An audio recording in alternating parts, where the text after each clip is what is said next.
논란이 계속되고 있는 한일 위안부 문제 협상에 대해 위안부 할머니들이 피해자를 배제하고 진행된 한일 협상은 무효라면서 헌법 소원을 제기했습니다. 한일 정상이 이번 주 워싱턴에서 만나 위안부 문제의 완전 해결 실현을 논의할 예정인 가운데 불교계가 운영하고 있는 위안부 피해자 할머니들의 쉼터, 나눔의 집 표정은 어떤지 전영신 기자가 취재했습니다.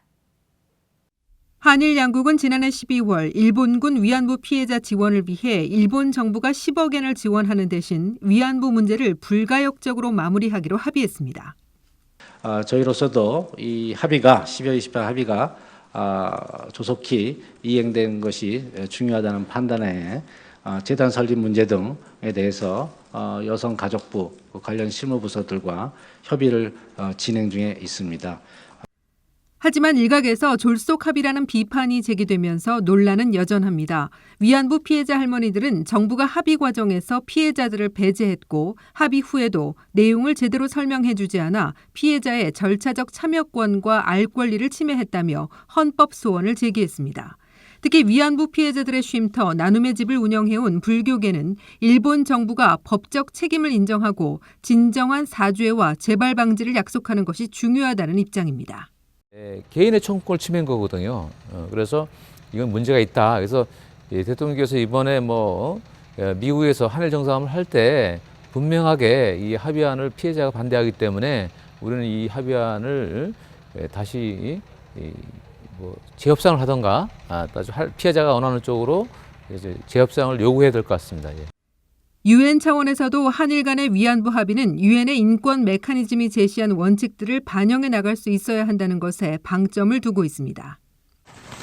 12월 28일에 한일 합의는 그런 피해자들의 명예와 존엄을 회복해드리면서 한일 양자 간의 외교적 현안을 해결해서 한일 양국이 미래지향적이고 양자관계 강화를 하는 데 있어서 더 한 걸음 나설 수 있게 하는 그러한 해결의 의미를 담고 있다고 봅니다. 하지만 가해자의 사죄와 책임 인정 없이 피해자가 명예와 존엄성을 회복하기는 불가능해 보입니다. 우리나라를 강제적으로 전해가 뺏고 강제적으로 쳤잖아요.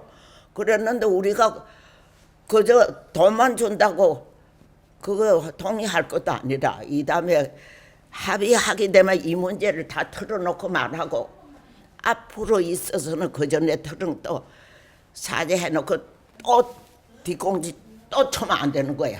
우리 정부에서 일본에서 돈 받고 할머니들 다 팔아먹었다는 거지. 이 원칙이 도리가 맞는가는 거지.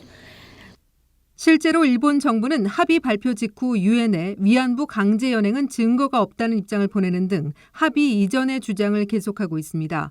여기에 더해 위안부 행위의 주체와 강제성을 모호하게 감춘 역사 교과서를 무더기 검정 통과시켰습니다.